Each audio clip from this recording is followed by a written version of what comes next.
आज आप लोग का फिर से स्वागत है मेरे YouTube चैनल पे मैथमेटिक्स बाय शिवकार और मैं हूं शिवकार।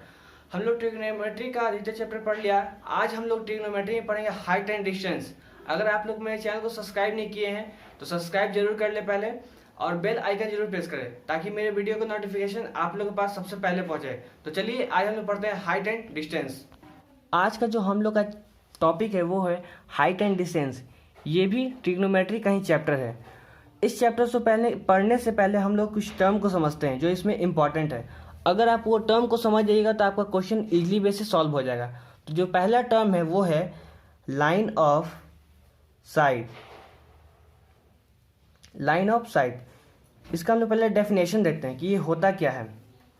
तो होता है when an observer looks object at point P from O and joined the line OP is called line of sight। होता क्या है इसमें कि अगर कोई ऑब्जर्वर है वो किसी ऑब्जेक्ट को ऑब्जर्व कर या फिर देख रहा है किसी पॉइंट O से और जो ऑब्जेक्ट वो पॉइंट पी पे है, तो हम लोग जो लाइन जो ज्वाइंट करेंगे ओपी को तो वो जो लाइन बनेगा उसी को कहते हैं लाइन ऑफ साइट। जैसे कि यहाँ कोई मान लीजिए कि पी पॉइंट और यहाँ हम लोग का ऑब्जेक्ट है और यहाँ से कोई ऑब्जर्वर ऑब्जर्व कर रहा है, ये पॉइंट ओ है। तो हम लोग इस जो लाइन को ज्वाइंट करेंगे यही लाइन बनेगा line of site. Line of site. और ये जो हमेशा यहाँ पे जो एंगल बनेगा वो हमेशा एंगल बनेगा हॉरिजेंटल लाइन के कंपैरिजन में।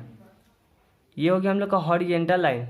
हॉरिजॉन्टल लाइन ये हमेशा बनेगा इस लाइन के रिस्पेक्ट में या फिर कंपैरिजन में। तो यहाँ जो एंगल बनेगा बोल देंगे angle of elevation. Angle of elevation.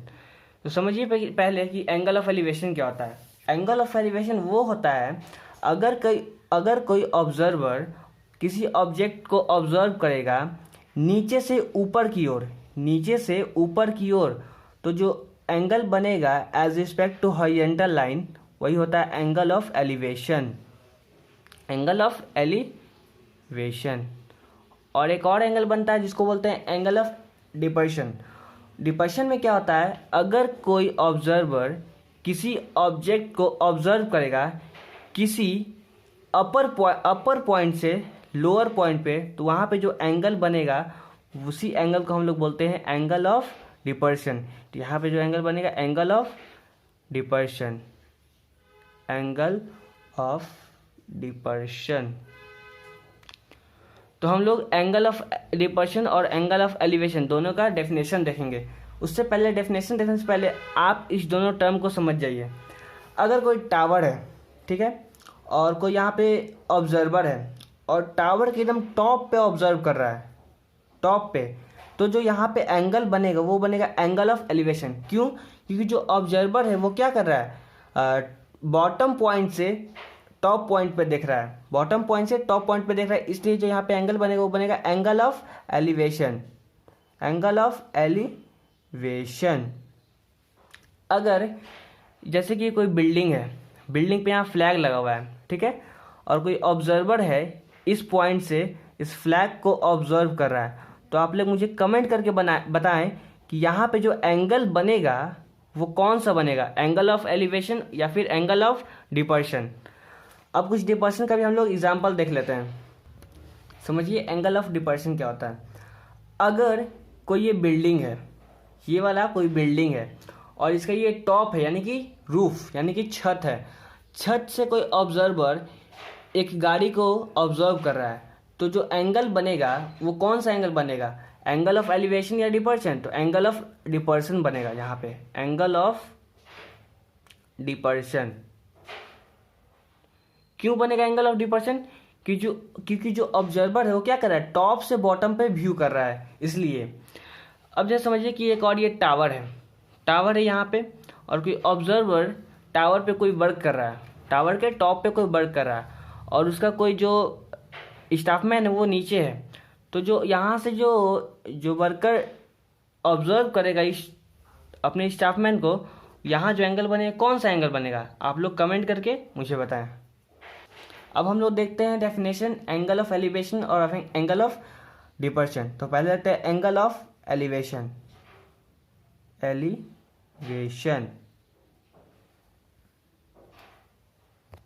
Angle of elevation का डेफिनेशन देखिए।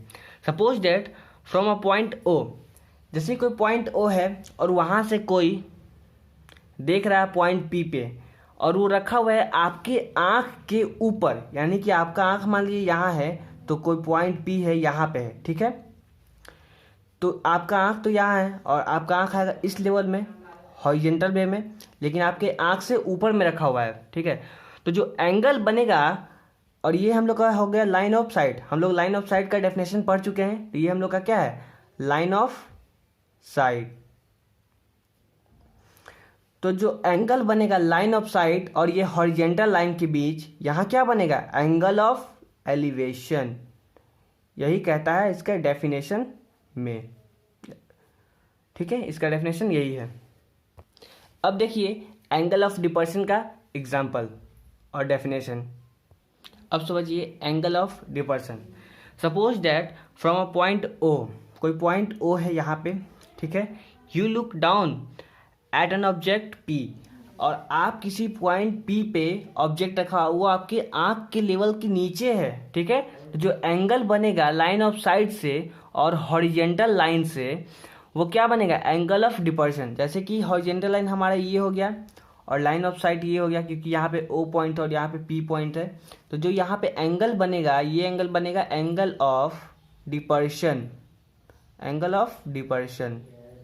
जैसे इसका हम लोग एग्जांपल पहले ही देख चुके हैं कि ये कोई बिल्डिंग का रूफ है और यहाँ से कोई ऑब्जर्वर ऑब्जर्व कर रहा है रोड पे या फिर ग्राउंड पे, तो यहाँ पे जो एंगल बनेगा कौन सा एंगल बनेगा, एंगल ऑफ एलिवेशन। कैसे, तो देख सकते हैं हम लोग यहाँ पे, ये हो गया हम लोग का लाइन ऑफ साइट और ये मान लीजिए हॉरिजॉन्टल लाइन, तो यहाँ जो क्या बनेगा, एंगल ऑफ एलिवेशन, सॉरी डिपर्शन।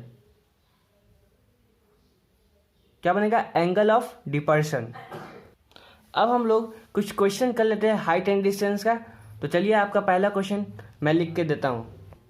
तो ये क्वेश्चन है आपके सामने, क्या है, a vertical pole stand on the level ground from a point on the ground 25 metre away, यानी 25 metre away from the foot of the pole, the angle of elevation of its top is found to be 60 degree, find the height of pole.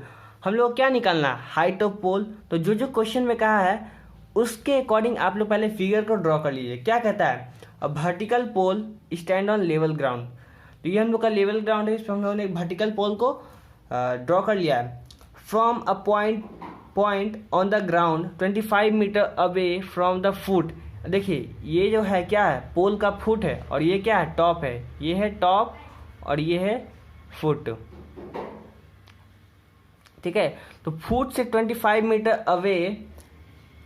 Away पोल के, तो हम लोग इधर आते हैं, पोल से 25 metre away, ठीक है। तो बन रहा क्या, angle of elevation. Angle of elevation जैसे क्वेश्चन में कर दिया, इसका मतलब क्या है कि यहाँ से कोई ऑब्जर्वर ऑब्जर्व कर रहा है इसके टॉप पे, ठीक है। तो यहाँ पे कितना डिग्री बन रहा है, 60 डिग्री। अब देखिए मान लीजिए यहाँ पे कोई पॉइंट P है, Q है और ये R है। हम लोग क्या निकालना, हाइट ऑफ पोल, यानी कि QR, ठीक है।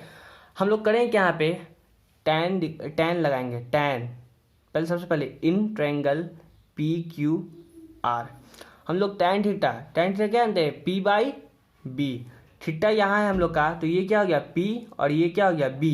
तो हम लोग का B दिया हुआ कितना, 25 मीटर, और हम लोग को P नहीं पता है, P को हम लोग को फाइंड करना है। तो देखिए tan theta is equal to P कितना हम लोग का, पहले QR जिसको फाइंड करना, और B कितना है, PQ।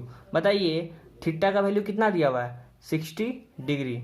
यहाँ जाइए, tan 60 is equal to QR/PQ।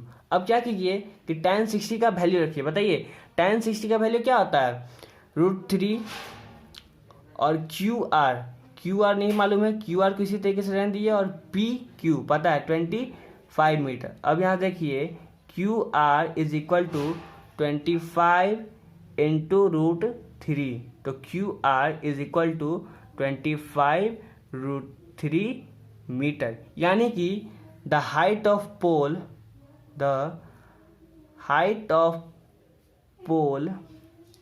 Is 25√3 metre. यही हम लोग का हो गया आंसर। इसमें कुछ मत करिए आप लोग, सिर्फ tan का ही यूज़ करिएगा, सारा निकल जाएगा आपका वैल्यूज़। और हाइट हमेशा इसमें पूछेगा हाइट ही, क्योंकि ये जो क्वेश्चन है हाइट और डिस्टेंस से रिलेटेड है। या तो हाइट पूछेगा या फिर कहीं पूछ देगा कि यहाँ पे जो ऑब्जर्वर है वो पोल से कितने दूरी पे है, तो आप लोग यहाँ पे tan लगाएगा, इजली वे से फाइंड हो जाएगा। हाइट एंड डिस्टेंस का हम लोग का थियोरेटिकल पार्ट कंप्लीट हो गया है। हम लोग अगले वीडियो में इसका कुछ क्वेश्चंस देख लेंगे।